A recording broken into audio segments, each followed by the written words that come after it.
way too early for the fake. This that real game for real bros. No decaf, no cap. Welcome to Shogun Bros, no decaf. Live every weekday, 6:30 in the morning, Central Time. Did you hear what I said? Central Time. We talk dogs, bloodline building to yard work, from stud talk to the truth behind the pups. This ain't no highlight reel. It's how you really build legacy. Shogun Bros, no decaf. Pull up, pull up, handle yours. This ain't just content. It's culture. Welcome to the Cookout with Toyo, where family vibes meet front porch truth. No scripts, no filters, just heart, heat, and hot plates. Ooh. Step up with elevated perspective, with elevated game for grown men and women building mind, spirit, and vision. And men at work with pimps over simps. Choice. Real convos, no cap, all purpose for the men behind the mission. 3 shows, 1 network, all gas, no decaf. Put no creamer in my man. Look, Shogun Unlimited, man. Press play and get, man. Come on, press play, press play. Hey, Elevator, what's going on, man? Man, hanging out. back in here like I left my wallet and keys, man. Shout out to the Cookout. Them boys was going in. I said, ooh, let me back up out of here and let them get they say in, man. Yeah. Man, Toyo on to something, man. He bringing up them history lessons, man. What we on today, Elevated? Shoot, I'm just gonna talk about the pups that dropped yesterday. Uh-oh. Yep. So back to back. I was a little bit off on when these were born. So I thought she took on the second one, but she took on the second or third heat, but she took on the first one. Yeah. Because yesterday was day 58, and I've said it many times. My dogs have them on day 58 quite often. Yeah. So I don't know. It's pretty cool. They're 75% Mason blood. They're Mason back to his granddaughter, top and bottom. Yeah. Yep. So I don't know. The conversation about Mason throwing black dogs, right? Come up, and I kind of said that don't really make sense. So he can't throw a black dog when his brother's black and white, and these pups, they're 75% Mason. They're the tightest Mason dogs besides my inbreeding. They're the tightest line bred Mason dogs that are alive right now. And every one of them's black and white. So, I mean, when people goes to speaking on your dogs, but they don't own them, how the hell can you tell me what my dogs can throw or not? I mean, come on now. Like, when I type breed on them, when I cross it to Medusa stuff, I don't even get red noses hardly. So what did this litter drop? When did it drop? No, what colors came out of this one? Okay, so there's 2 males. One's white with black spots on his head, like which is like real remnant of panic. And then I have a black and white one that's colored like Stompanato. That's the males. And then the female, there's a real like mahogany seal colored one that's marked like Mason but mahogany. And then there's a solid black female that looks just like Eleanor. And then there's a black and white female where she's got like a little white on her nose and face and stuff. Yeah. And then this litter, for once, I got more females than I did males. Yeah. But that's what's up. Everybody seems to want a female. And I think people have a hard time realizing, like, I'm building my future foundation stock. You know what I'm saying? And I keep females a lot of the time. I do sell females, but like think about it about Thompson, right? There's a little chunk of time where Thompson kept every female that come off of his dogs. Yeah. You know what I mean? There's a there's a point where a breeder should do that. You know what I mean? Especially when Yeah. he's getting to where he's building his stock for the next generation. Mm-hmm. So like mainly that's what these 3 breedings. That's why they're all type Mason. They've been to where I can keep the females to go further. You know what I mean? I Yeah. am keeping a couple males, but that's my whole. Because I've had a couple people ask me, and he asked if I sold females. I'm like, yeah, I do. I just haven't had that many. Mm-hmm. Like out of 15 puppies, I got 6 females. So Okay. I mean, it's really not a high number. How many did you drop? 5 yesterday. Okay. 2 boys and 3 girls. And when's your next litter dropping? Any day now. Okay. I bred Mercy and Eleanor on the same day, so Yeah. Eleanor's younger than Mercy, so she could have just ovulated sooner. You know what I mean? Yeah, man. Yeah, man. What you call it? What's going on, little J, Tony M, Yes, Lone sir. Wolf, man, Wells Walker? What's going down, man? Yeah. So, that conversation is going. I see it consistently coming up in your day-to-day talk, man, about the whole colors, dealing with your stock. What at the end of the day, what does it matter for you trying to prove it to the public when you believe in your stock? So it don't matter as far as me proving it to the public. It matters about me getting the truth out there, because everybody has this assumption that they understand it, this and that. Like then a family of dogs produces something that they don't understand, and all of a sudden that guy's a liar. And like it really makes me wonder. All these old guys, you know what I mean? Every old famous breeder you hear about, he lied about this, he lied about that, he lied about this.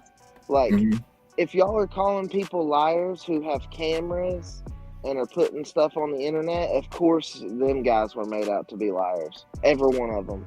You know what I mean? It kind of makes me question how many of them actually lied, or was it just people saw something and assumed something, and that rumor kept growing. Yeah. But yeah, you Tony M say a lot of close-minded know-it-alls in the dog world. But that's what I'm saying though, Elevated. At the end of the day, it's like if this conversation consistently comes up, then either is truth in the matter, or on the other end, it really don't matter. You know what I'm saying? Because you know what you know. So I mean, like, I'm not trying to change these old guys' perspective, right? I'm trying to set it straight for the next one's coming up. Right. But I mean, at the same time, man, like just doing what you're doing should be enough over time, man.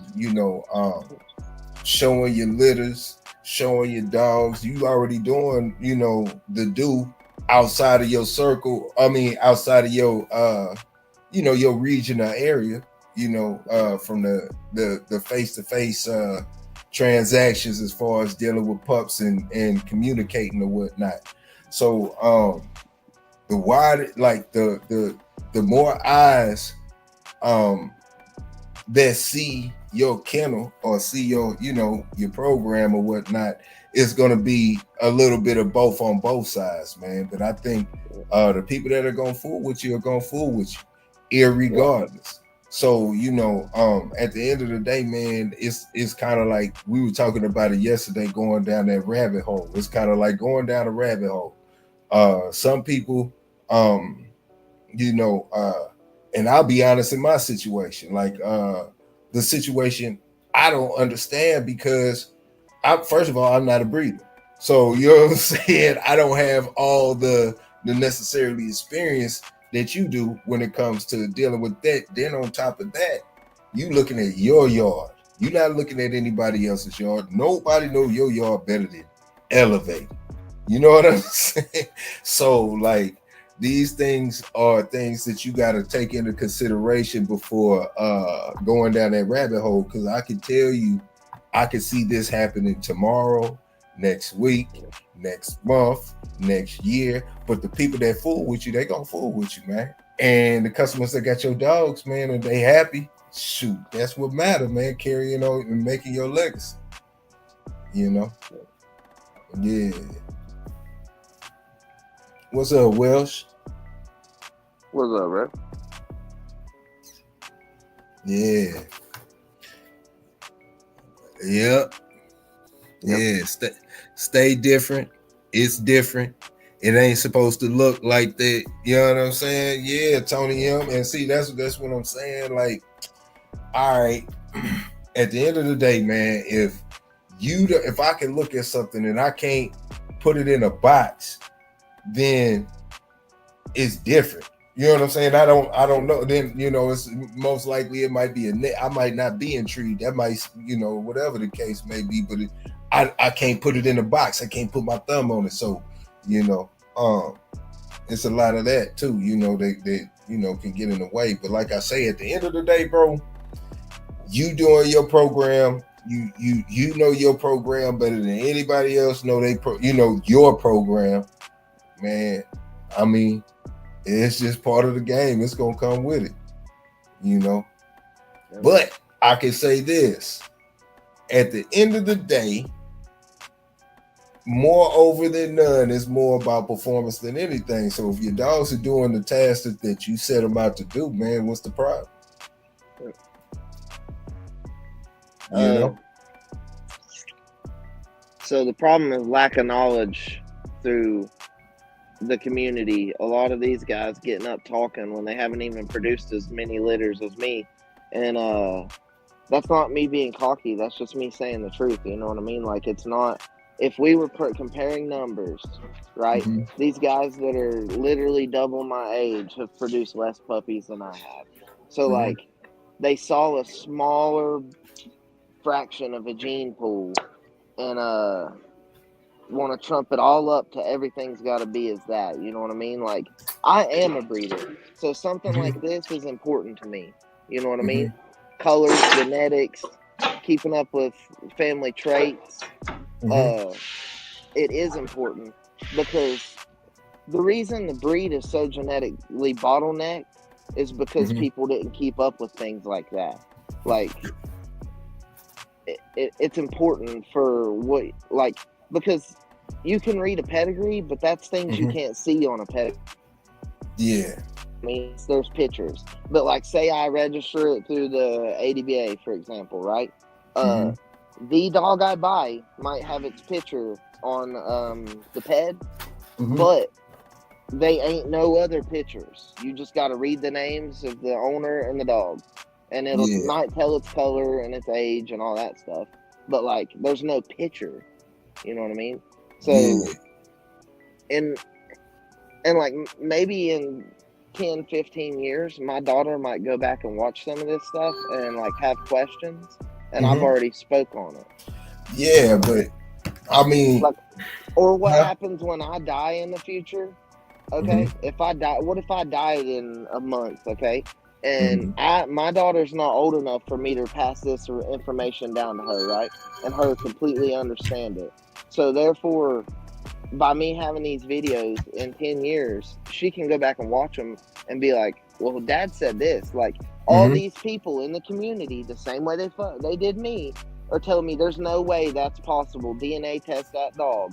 They ain't going to tell her that because I have it on record. I've said it. I've brought it up. I've talked about it. You know what I mean? To many people. If I died tomorrow, Dre would go and tell her, right? Well, your daddy produced a bunch of blacks. He said it was really common. You know what I mean? You would go tell her that. Fucking Welsh should go tell her that. You know what I mean? Like, it would be relayed through people that I've spoke to about it. Whereas it don't just die with me when I die.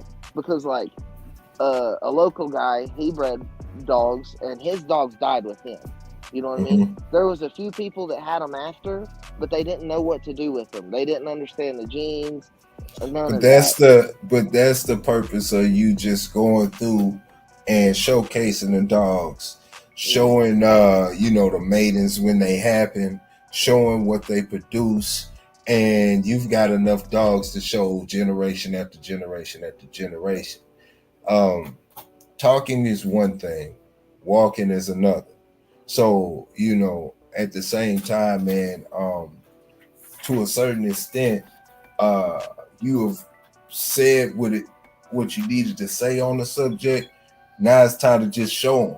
You know what I'm saying? Well, I mean, And that's what me pointing it out today is. Look, y'all yeah, claim this shit. I got 75% Mason pups, and every fucking one of them's black. yeah. So, I mean, that's basically the gist of what I was getting down to. Y'all got a problem? The people got a problem with it. I got 75% Mason pups, and every fucking one of them's black. You gonna say he ain't their daddy? Yeah. Tony M, I see you, man. You try to grow, huh? Tony M said, God bless him. I just had to say something nice, man. Ooh, wee, man. I see you working on it, Tony. Man. Hey, man, Batch, what's happening, man? Welsh, what's going on, bro? Shit, man. Chilling, man. Yeah. I was looking at elevated pups just now. I was just looking at some. Yeah, man. That one is like a super rich mahogany color. I can't even hardly get it to pick up on camera. What you got it on camera? You got the pups on camera? I mean on there's a video on my YouTube. Okay. Yeah, I'll go there, man. But I tried my best yesterday on the live to show it, but it was about to rain, so it was like real gloomy out, and you could not see that like mahogany brown on my camera for some reason. Yeah, it's a pretty color. I've only seen like a couple of them in the last 25 years. That color. Yeah, so it's a pretty cool color. Okay. What is it? A short? Oh no, it's a video. It's a live. Oh, okay. I went on as soon as they were born. I went on the live and showed them. Okay. Yeah. I actually missed them being born. Yeah. I think they were born when I was on the live yesterday. I'm on there like, yep, they should be here anytime this week. Yeah. I went outside and they were already here. I'm like, what the heck? Yeah. So okay.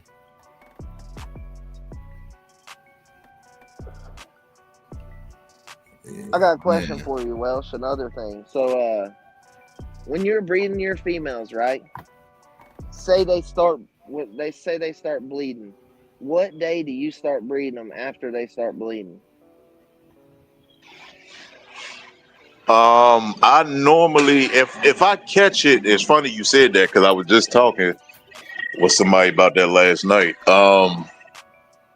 If I catch it on the day exactly when she came in, I normally between 7 and 10 days for me has always worked for me. How often do you miss litters? Not very often. Do you use like a breeding stand or anything? Because sometimes that early the female might be not as happy about it, but she's still ready to breed. You know what I mean? I don't own breeding stands. I thought I was gonna need one for Bane and Macho Boo, but they got it done by themselves when they did it. I never had to use one. I never had to use a breeding stand.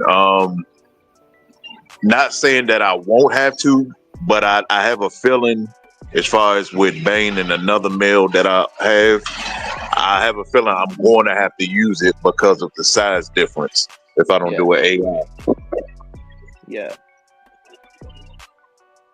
Yeah, I've used them quite a few times. I recently got mine like last year, and I mean it's made the breeding process a lot easier. You know what I mean? Because Oh yeah, yeah. when I'm going to try to lock them up, I don't have to hold the female up. So that right there took a whole weight off of them. Say my left arm, I'm holding the female up the whole time because they'll try to lay down and shit.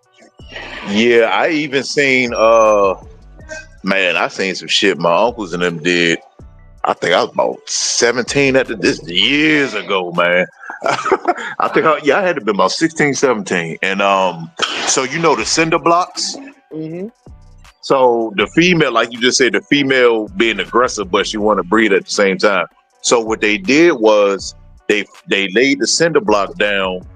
They put two of them together and filled the inside of the holes with sand, and they put her feet inside, her paws inside of them, and that's how they did it because of the height difference. But every time she tried to move, it would sink more into the sand, and of course, this being the cinder block, her feet wouldn't go everywhere; they would stay inside the hole, and that's how.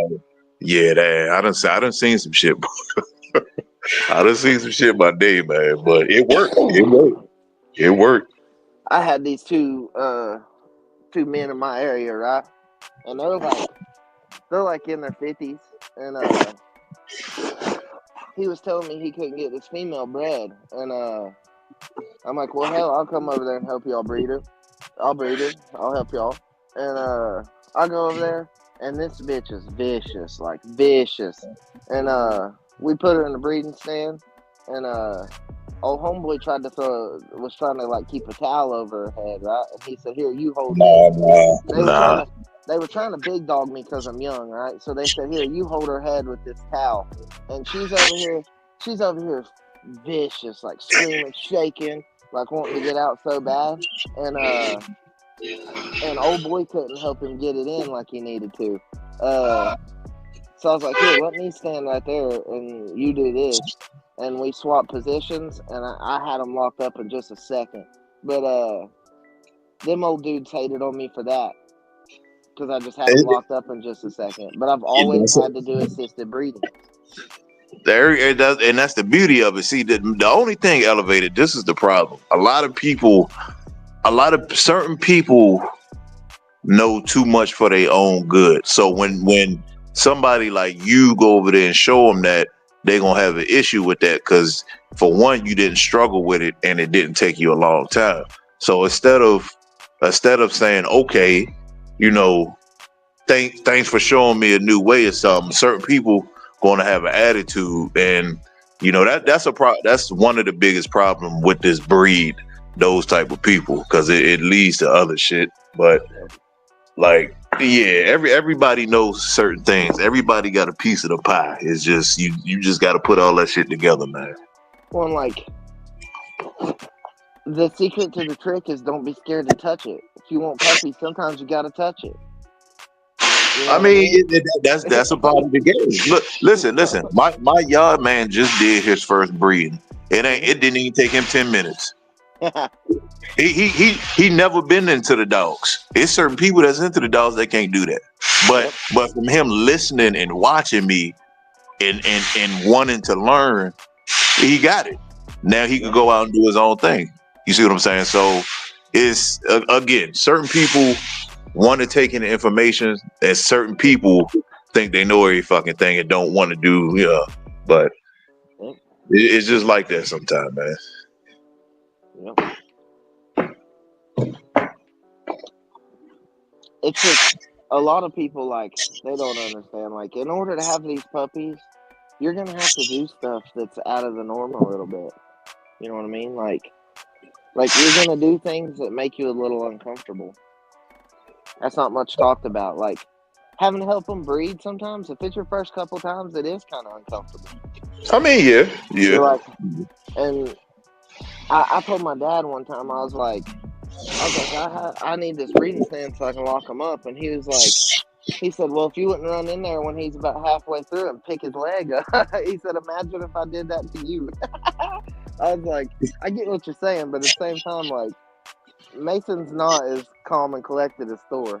So, and then another thing, I don't think a lot of people actually pay attention that with the female and the male, most of the time it's the male that's having a problem doing the breeder. Now, if you really pay attention to these female dogs, you would notice that the female kind of guides the male into the hole. If you stand back and look at if you stand back and watch your dog's breed, you would notice that the female dog can move her vagina. Yeah. Have you noticed that? Mm-hmm. A lot of people don't know that. It's When they're people really that's ready, that don't know it'll that. be right in the right spot almost. It's always the male. And like I said, it's people been in this game 20, 30, 40 years that don't even know this. Yep. And see, so I got sick of, because I tried to let Mason lock up naturally the first few times. You know, that's how my dad taught me. Like, I just tried to let him. But, like, he was 6 years old. He had never been bred.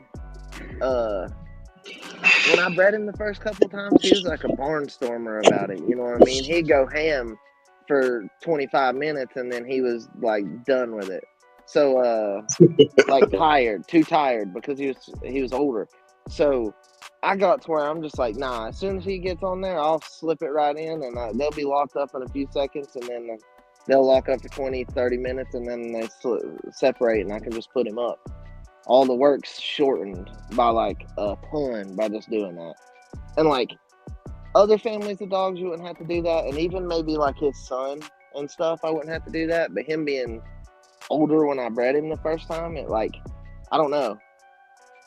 It was a weird thing to see, because like he just never got used to it. Every time he would try to barnstorm it. Every time. Even still, if I bred him tomorrow, like he'd do that. It's just, I don't know. Just who he is. He's kind of a freak like that. And I kind of hate it, because whenever we go to dog shows or anything, if anybody brings a female in that was in heat a week ago, about to be in heat in a week, man, he knows. And all he does is sniffs the ground. Yeah. That's all he does the whole time. Did you get back with LaQuinton? Yeah. Yesterday? Yeah. I'm waiting on my Peds Online to be activated. They've been on some BS, dude. They really have. You gotta I've done everything. You paid with PayPal? Yeah, I've paid. This will be my third time paying. No. So listen, what you do is I've appealed. I've emailed. Yeah, contact PayPal. They never give me nothing back. Nothing. Huh. Yeah. Normally PayPal will send it back to you. Yeah. I don't understand what the deal is. I have no clue. I've been trying since January to get in. Like I don't really understand what the deal is. Remind me after you get off here. Remind me. Matter of fact, I got it. I'll do it while I'm on here. Go ahead. Let me do this right quick. It's been the worst time I've ever had. Like the other times, I've had to hit them up. You know, like, hey, I did this. Will you activate it? And then they do immediately. You know what I mean? But man, this has been hell waiting on this. Jarvis putting in that work on this email. He does good. His focus and stuff, like a lot of them Mason and Medusa stuff, that right there is how they work. Head down, get it done. Yeah. Don't look around. Because like I've seen a lot of lines of dogs and stuff. Like he's used to it. I mean, so that's one thing about it. Like take that into consideration. He's ran the mill since he was like 4 weeks old. Yeah. I put him on one when he was really little. You know what I mean? And just had him doing it, but not like we do it once a week type of situation. He's just done it a bunch through time. So so he is head down focused. But then I've had other lines of dogs where they looking around, they're trying to, you know what I mean, think of every way to get out of there that they can. That's one reason I like the Mason and Medusa stuff so good, is because their just willingness to work is like, they'll do anything, tug, anything. It does not matter. Work the emails, work the slat meals, all that. Yeah. Like every one of them off of Mason and Medusa will work a slat meal, tug, all that stuff. And like, that's really one of my main criteria. That'll make me get rid of a dog real quick, is if they don't do the types of work I like to do. Yeah. Not like, oh, I'm going to sell them and, you know what I mean? Like, I'll give them to somebody, they might like that type of dog. Well, it's, it might, be good for somebody else. They might, yeah. The way I Yep. see these dogs, right, it's kind of like coffee. You got your people that drink black coffee. You got your people that drink it with just creamer. You got your people that drink it with just sugar. You got people that drink it with sugar and creamer. You got people that buys it from Starbucks and orders fancy ones. That's just kind of how this breed is. Like it's so broad and different. You just got to figure out where you like your coffee from. Best way to put it. Yeah. Got to figure out what you like, what type you like, and then run with it. Whenever you see one that, I think a lot of people has that in today's world. What? That problem, like when they find dogs that are great, they don't know when to be sold on them. You know what I mean? Like they're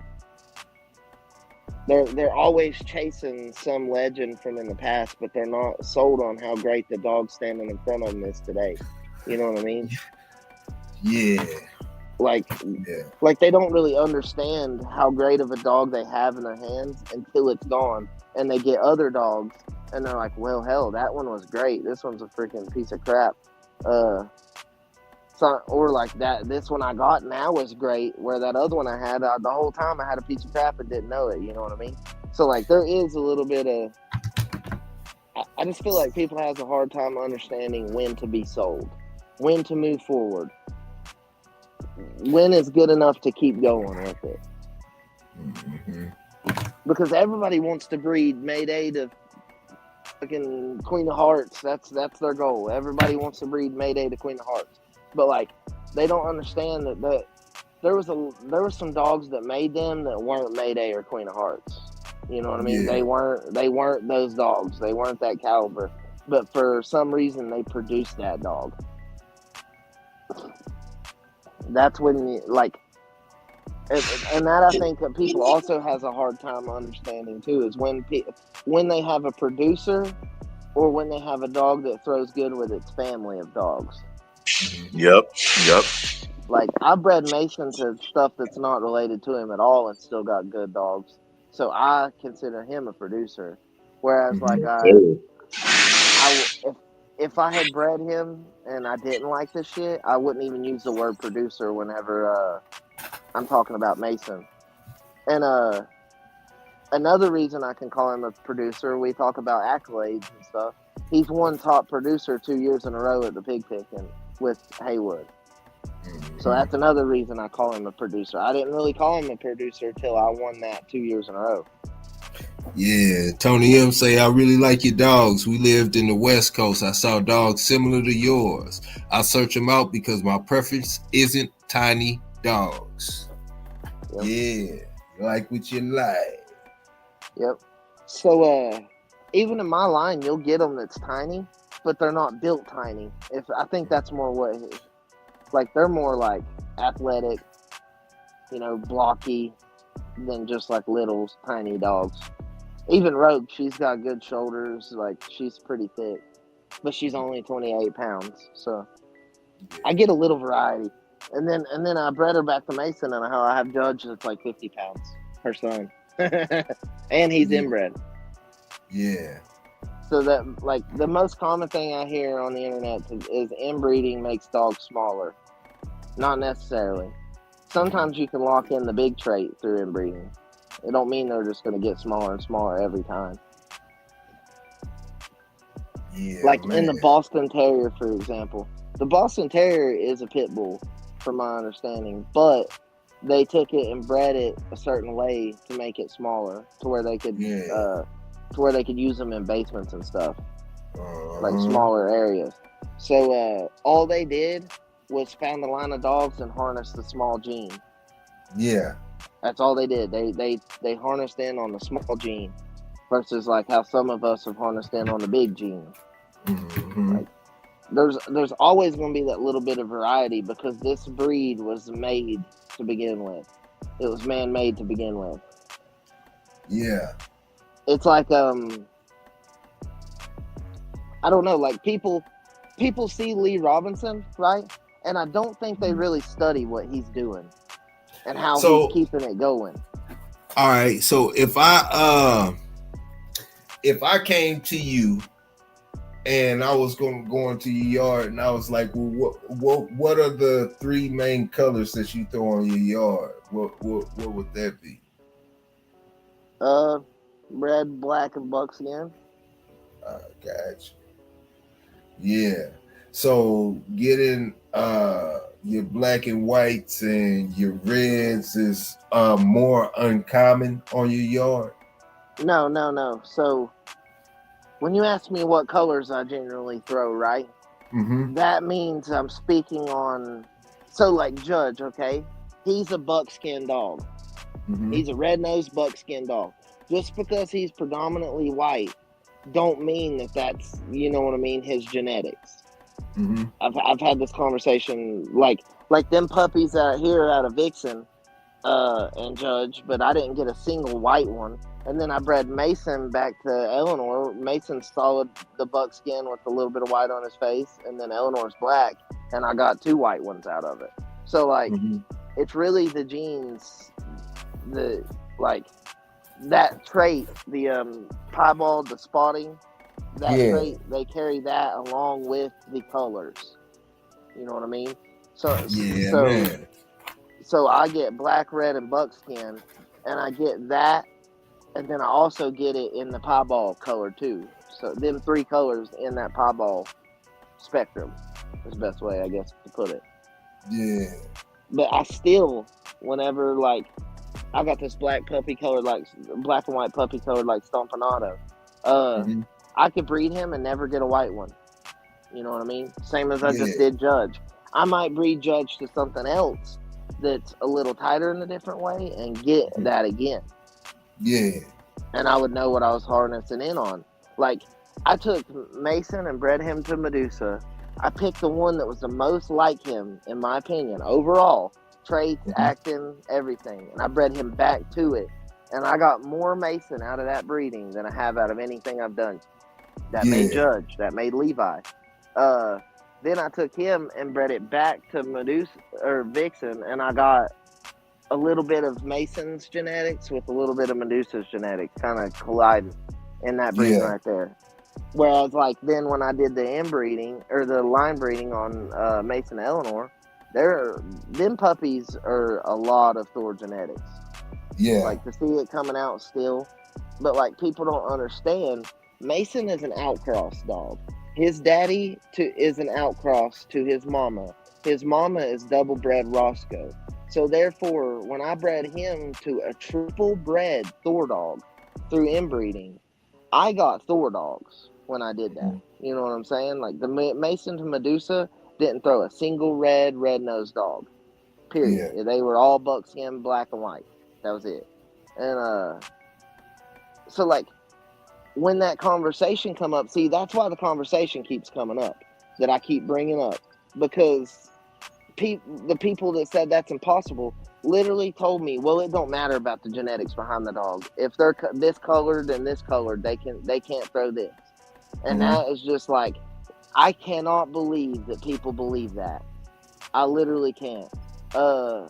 They can take from like 7 to 10 generations back. Sure can. If they're bred correctly. Sure can. So like telling me, oh, that's impossible. Like, come on, dude. Like, that's lack of information about it. Yeah, lack of information elevated. Yep. And then when that's why we need to start. I wasn't even gonna say this on no public shit, but I really want to do a game dog university.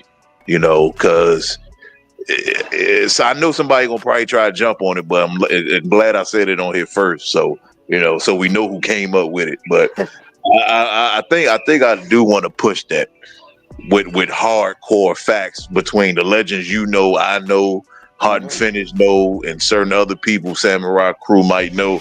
We're gonna put hard facts in it. We need a game dog university, because it's a lot of ignorant bullshit that be said, man, and it just make me scratch my head and wonder who was these people mentors and the people they was around. Yep. Well, like the guy that brought it up to me, right? In any other scenario, it's all about their genetics. It's all about their genetics, except for the one that you don't agree with. You know what I mean? You don't see it as fact, so therefore their genetics don't even have a factor. You know, they took that part out of it, and like the whole time I'm literally sitting here trying to tell them, like, look what it was crossed to, look what it was crossed to, and then you'll see why it popped back out. And like, nope, genetics, it didn't matter. Like, I could sit here and show him all these pictures, tell him all day long, but it didn't matter. Some people like that, you're right, those aren't worth the time wasting to try It's to not. correct them. You know what I mean? That's not who I'm worried about. I don't want some kid to be given a hard time in the future like I have been, because these motherfuckers are ignorant and nobody's going around correcting them. And I always say that it's the new people that might be watching. Mm-hmm. That's why I always word things a certain way, because you never know how many new people actually taking this serious and taking notes, and you know, might be coming into the game, or somebody trying to help their grandson that might have grew up watching the dogs but never owned it, and found out that his grandson getting into the dogs, you know, and he might be listening to this, you know. So Yep, trying to retain information. that's what, so it's never the people that's already in the game who claim they know everything but don't know shit. It's the newer people that I always worry about. Yeah. I don't want them to see these guys that have brought it up and then hear them say it about me and be like, when I've produced more dogs than they have, then they say it about me and they're like, well, is that guy really, you know what I mean? No, I'm telling you the truth. That motherfucker's telling you his opinion. I'm telling you the truth as in production rate. Dogs I have standing on the ground that are examples of that, versus just my opinion of what you told me 25 years ago, what I was taught 25 years ago. Like, that was another thing that got brought up. Oh, well, I was taught this 25 years ago. Well, you might have been, but science changes daily. Literally, There's a every reason it day. changes daily. Yep, every day we're changing science. At like right now, they're coming out with something. They're coming up with something new idea and testing it right now as we speak. I got a question for you. How many people do you think daily get introduced to the Pit Bull Terrier? New Shit, a daily lot. people. That's an unfathomable number. And like literally a number real we can't pit bull, comprehend. yeah. Yeah. Yeah. That's what I mean. A real getting introduced to real pit bulls. Yeah, That's yeah, an yeah. unfathomable number. Now, going to see a blue one at the pound or something, you know what I mean? That's different. I'm not considering that into this variable. I'm talking about coming across real pit bull terriers. That's a big number, but it's something we can't even wrap our heads around. Yeah. And like, especially like back in the day, there wasn't as many people that found it as often. You know what I mean? As now, because hell, you can get on there and Google. Like, my daughter tomorrow could get on here and YouTube elevated kennels and come right up. My daughter could run a tablet better than most of us grown men can, so you can't tell me she can't find my information. You know what I mean? It's just certain people, certain people just came up around the hype, man. It's just like this so-called.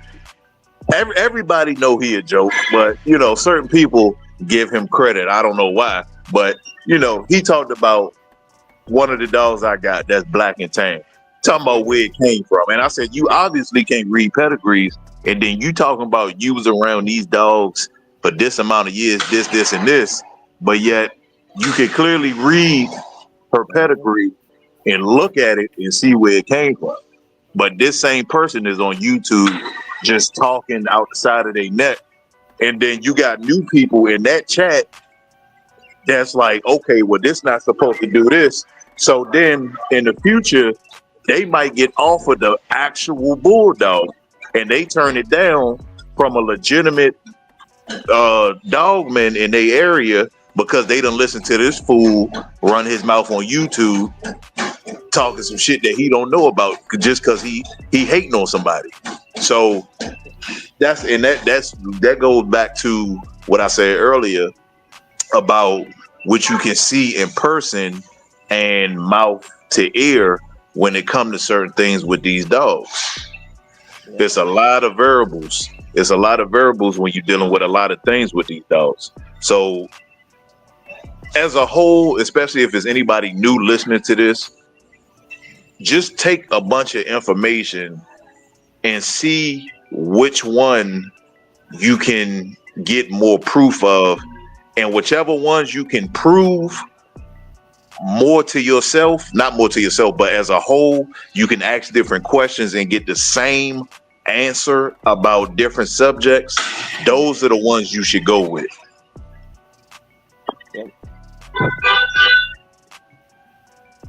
Yep. And like gather info. Everybody drops good information, even people that I disagree with. Right? I'll watch some people just because they'll drop some good things. You know what I mean? Like you might say a couple things that makes me not care, but then other things I'm like, nah, this guy's right. You know what I mean? Like people has a problem with just pumping people up as they don't know nothing. They don't know nothing because they said this one thing that was wrong. They don't know nothing. Nah. Now, somebody might say something wrong, but then the next day they might be telling you something that can save your dog's life, keep you out of trouble. You know what I mean? It's just like Tom says, we're in a black and white world with a whole bunch of shades of gray in the middle. Yeah. And I mean, like, so like the topic keeps coming up because a motherfucker wants to call me a liar straight to my face. Like that drives me nuts. So that drives me nuts, especially when I have pictures and videos to prove everything. But see, the thing like that, and I know why it drives you nuts. Trust me, I understand. But Because I have it tattooed on my fucking chest. But the thing is, so Elevated, hard to build this. That's why it drives me nuts. The thing is, at times, Elevated, you just gotta sit back and laugh because I do the same shit. But then when them black puppies popped out yesterday, I was laughing for about an hour. It just shows you the level of intelligence that a lot of these dog men don't have. It just shows you how many stupid people have these dogs, and the reason why this breed has so many problems as a whole. Yep. They look at a few gene pools and trump everything up to fall under them gene pool standards. What happens within them gene pools has to happen with other gene pools because this is what they've seen over here. And that's not true. When you're going and tapping into a different family of dogs that hasn't been genetically bottlenecked, you're going to see some things that are like, okay, that's cool. Like there's dogs out there that have rare color markings through history that we're like, okay, that's really cool. You know what I mean? That's a really cool look. Like trying to think of that dog's name. Is it Mernague? He's a heavy Pitt Islands dog. You talking? I want to say Mernague. He's a white dog with spots all over him and stuff, like tan spot. Like you talking about? You ain't talking about the Boomer dog, are you? No, I think he might be off of Boomer. It's Mernague. I think you are talking about the Boomer dog. If it's the same dog that I got pictured in my head. Let's see here. Pitt Islands Mernague. Okay. So he's off of Boomer Jr. Double Boomer. How about Boomer to Red Spook? Okay. No, he's triple Boomer. He's Boomer to Sammy the Arab's Millie too. So he's 3 times Boomer. I mean, them red boys throw white dogs too. Yep. Well, I call them cow patch because the staff line that actually comes from. But yeah. Yeah.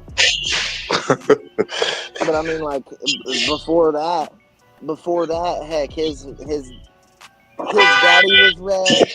I mean, all these colors like Pit Stops red. There's a heavy Pit Stops red all throughout that pedigree, and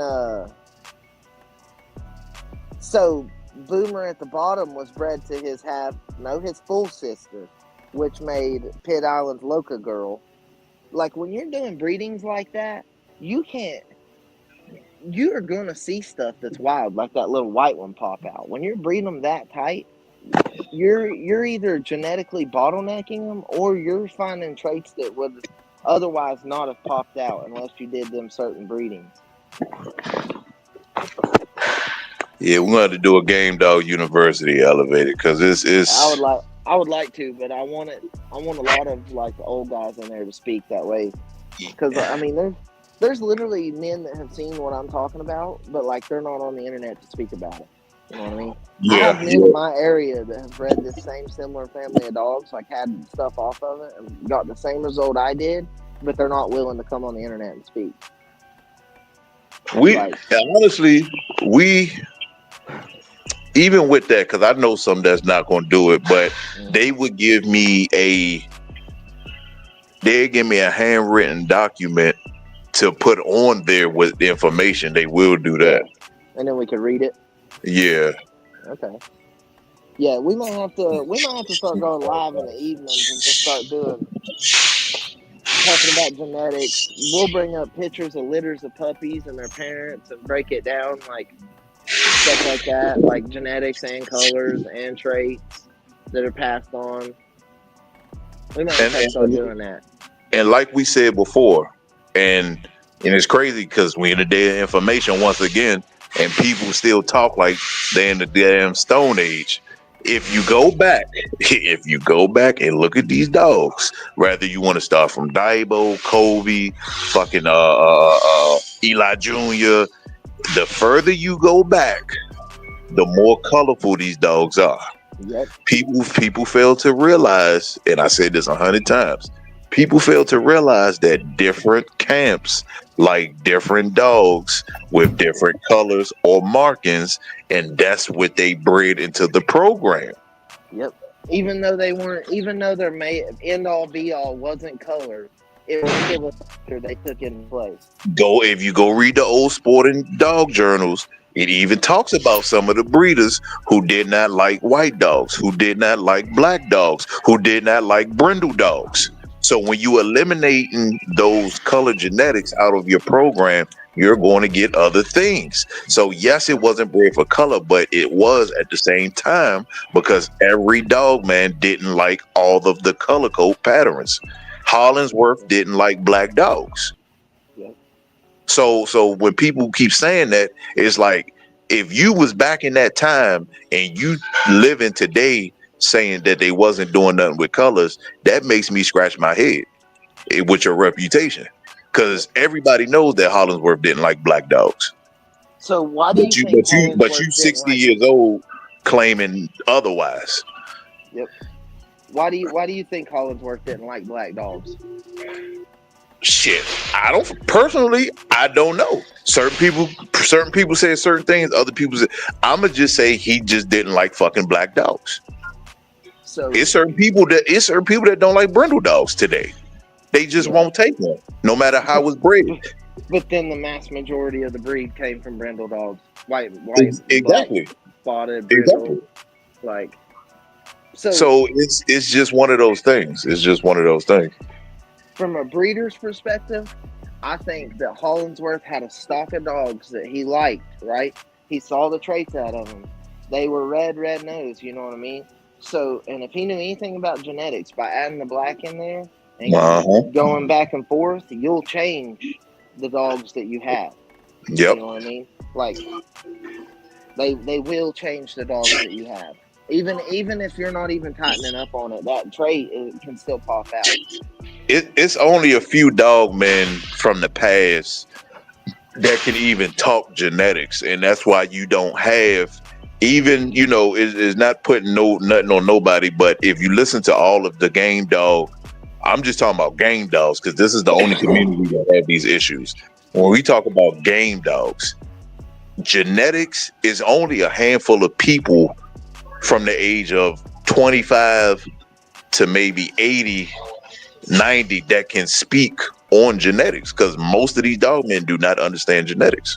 They understand gameness, performance, and looks. They don't understand the genetic part, the inside the dog part, the part they can't see. They don't understand that part. Yep. And that's, it can be a touchy subject because a lot of these guys been in the game 30, 40 years and can't tell you shit about genetics. Well, like they'll put these guys on pedestals. They're great. They should definitely be.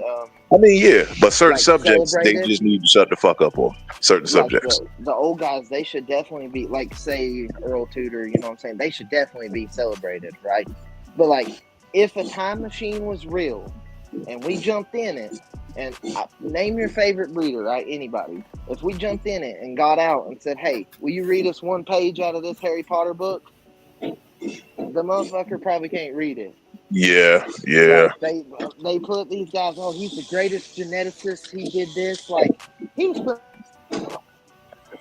out that. You know what I mean? Like that's something that we've learned about in the last 80 years. I'll give it 80. That's something that we've really learned about, like colors, genetics, like. And then okay, so here's the one factor that makes it hard to pinpoint what my dogs are going to throw. The seal gene. If you go into researching seal genetics, they don't have a full understanding of how it throws itself, how it keeps producing. You know what I mean? What it's going to throw, they don't have a Punnett square for that. And even with okay, so you seen Santos before? Yeah.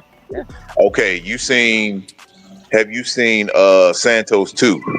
Yep. And okay, have you seen Conan Jr.? I've seen Conan. Okay, listen.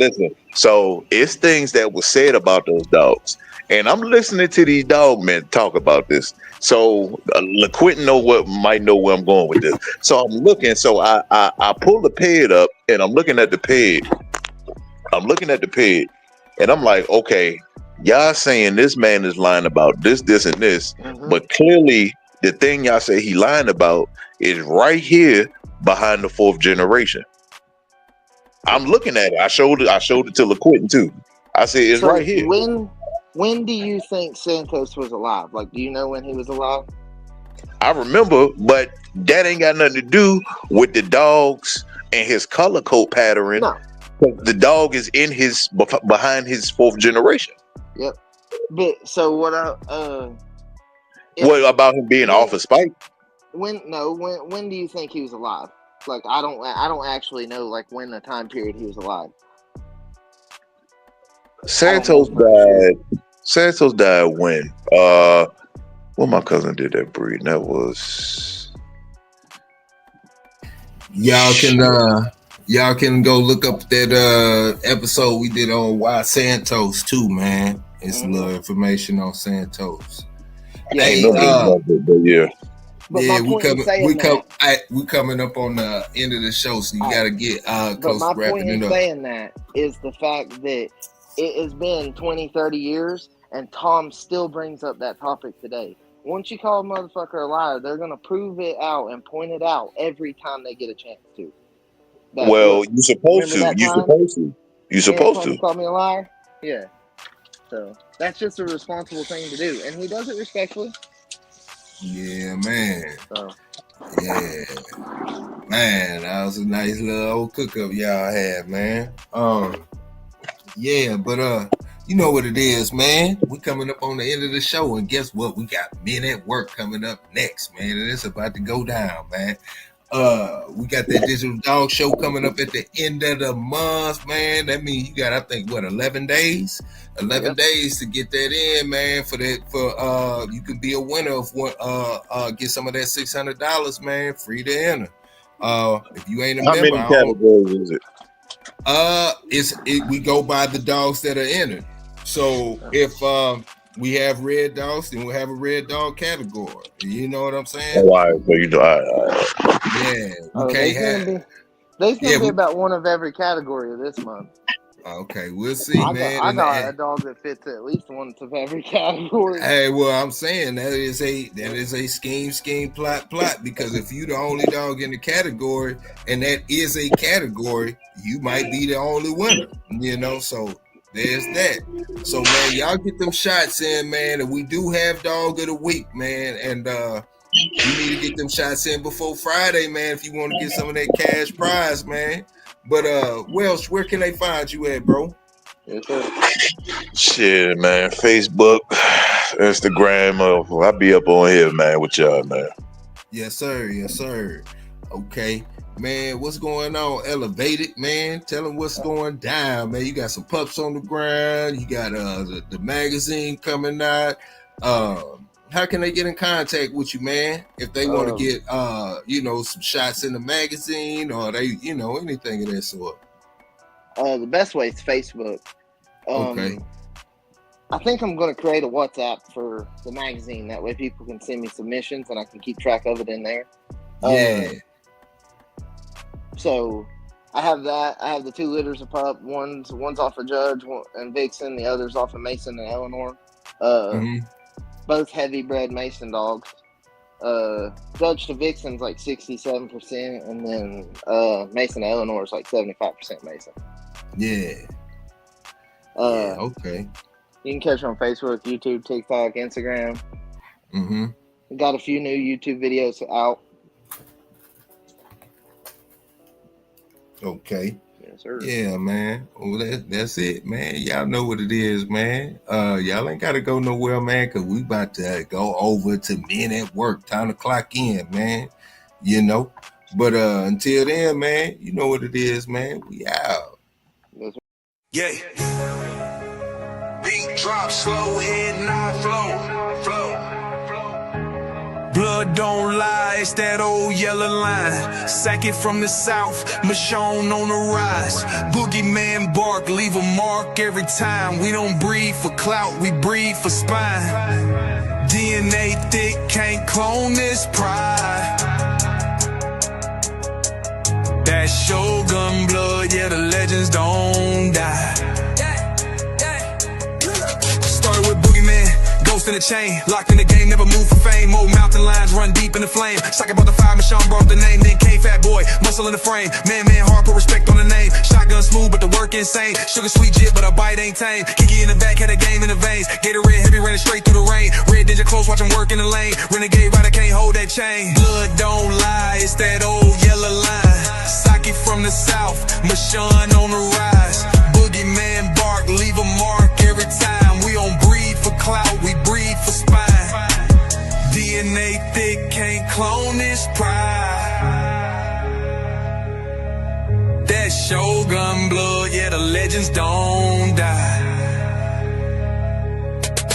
Ain't no luck, just grit and grind. Every dog here put work in time. Lady Rage got that fire in her eyes. Red alert taught us how to recognize signs. Blood heavy like a 2-ton chain. Everything proven, no need to explain. They asked what's in it, that yellow campaign. Built off real, we don't fake no strain. Second was the flame, Michonne lit the wick. If you know, then you know that line too slick. From the field to the show, every move so thick you can't blueprint this. It's the legacy pick. Blood don't lie, it's that old yellow line. Sack it from the south, Michonne on the rise. Boogeyman bark, leave a mark every time. We don't breed for clout, we breed for spine. DNA thick, can't clone this pride. That Shogun blood, yeah, the legends don't die.